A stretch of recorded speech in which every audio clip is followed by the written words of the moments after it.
కన్యా రాశి వారికి మాస ఫలితం ఎలా ఉంటుందో తెలియజేస్తున్నాను, జాగ్రత్తగా వినండి. ఈ యొక్క కన్యా రాశి వారికి 11వ ఇంట్లో అంటే కర్కాటకంలో మరి గురువు ఉన్నాడు, అతిచార గురువు ఉండటం, ఆ తర్వాత షష్టమంలో రాహు ఉండటం, ఆ తర్వాత ఈ యొక్క శనైశ్వరుడు మరి ఇక్కడ మీనరాశిలో ఉండి మరి వక్రంలో ఉండటం, మరి ఈ యొక్క తృతీయంలో మరి కుజుడు కానీ, ఆ తర్వాత బుధుడు కానీ, ఈ యొక్క రవి కానీ వీళ్ళందరూ కూడా ఉండటం అనేటువంటి జరిగినటువంటి పక్షంలో మరి పరిస్థితులు ఎలాగుంటాయి అని అంటే, ఒక రకంగా చెప్పాలంటే ఆర్థిక పరంగా తీసుకున్నట్టయితే అద్భుతంగా ఉంటుంది, బాగా సంపాదించేటువంటి అవకాశాలు ఉన్నాయి, అలాగే ఖర్చులు కూడా ఉంటాయి. కాకపోతే ఆరోగ్యం కూడా చాలా బాగుంటుంది, ఆర్థిక పరిస్థితి కూడా బాగుంటుంది. మరి ఎక్కువగా ఏది అతి అనేటువంటిది ఉండకూడదు.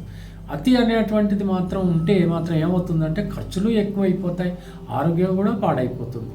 అన్నీ కూడా మీ మీద ఆధారపడి ఉంటుంది, మీ నిర్ణయాల మీద ఆధారపడి ఉంటుంది. ఈ విషయాన్ని మీరు దయచేసి అర్థం చేసుకోండి. శుభకార్యాల్లో మీరు ఖచ్చితంగా పాల్గొంటారు. ఇవన్నీ పాల్గొన్నప్పుడు మీరు మితంగా కాకుండా అతిగా తిన్నారనుకోండి, ఏం జరుగుతుంది? అజీర్తి కలుగుతుంది. దానివల్ల ఏం కలుగుతుంది?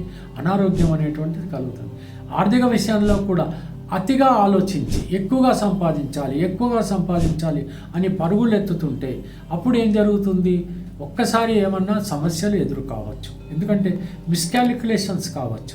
అంచేత ఒక బ్యాలెన్స్డ్గా సంపాదించాలి, బ్యాలెన్స్డ్గా ఆహారం తినాలి. ఈ రెండు విషయాల్లో మనం ఎందుకు చెప్పాల్సి వస్తుంది అంటే, సంపాదన దేనికోసం? సంపాదన మనము మన జీవితాన్ని నిలబెట్టుకోవటం కోసం. ఎందుకని మనం మితంగా ఆరోగ్యకరంగా ఉండటానికి మనం మితంగా తినటం. ఈ రెండు విషయాల్లో మీరు కనుక జాగ్రత్తగా ఉంటే సరిపోతుంది. ఈ మాసం అలా ఉంటుందని మాత్రం నేను ఈ రకంగా చెప్పటం అనేటువంటి జరిగింది. ఇక మరో విషయానికి వద్దాం. పెళ్లి కానటువంటి వాళ్ళు ఉంటారు, మీరు వెంటనే ప్రయత్నాలు ప్రారంభించండి. తప్పకుండా మీకు కావలసినటువంటి సంబంధాలు దొరకటం, త్వరితగతిన వివాహాలు జరగటం కూడా జరుగుతుంది. అర్హత ఉండి అవకాశాలు ఉంటే విదేశాలకు వెళ్ళవచ్చు, కానీ వాతావరణ పరిస్థితులు ఒక్కసారి గమనించి మాత్రమే మీరు అలాంటి ప్రయత్నానికి పూనుకోవాలి. పై చదువులు చదువుకోవాలి అని అనుకుంటే వచ్చిన సమస్య లేదు. ఒకే దగ్గర ఎక్కడ అమెరికాలో ప్రస్తుతం పరిస్థితి మీకు బాగా తెలుసు. అక్కడ చదువుకోవాలి అని అనుకుంటే వాతావరణం ఎలా ఉంది అనేది చాలా ముఖ్యం కదా. మరి మీరు ఖర్చు పెట్టేటువంటి ఖర్చు కూడా ఎక్కువగా ఉంటుంది. కాబట్టి ఆ వాతావరణాన్ని గమనించి మీరు అలాంటి ప్రయత్నాలు చేయండి. ఇకపోతే ఎక్స్పోర్ట్స్ ఇంపోర్ట్స్ విషయంలో బాగుంది. చలనచిత్ర రంగం కూడా చాలా సజావుగా సాగుతుంది.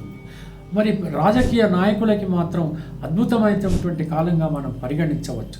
వాళ్ళకు కావలసినటువంటి సంపాదన, పదవులు ఇవన్నీ కూడా వాళ్ళకి చేజిక్కుతాయి.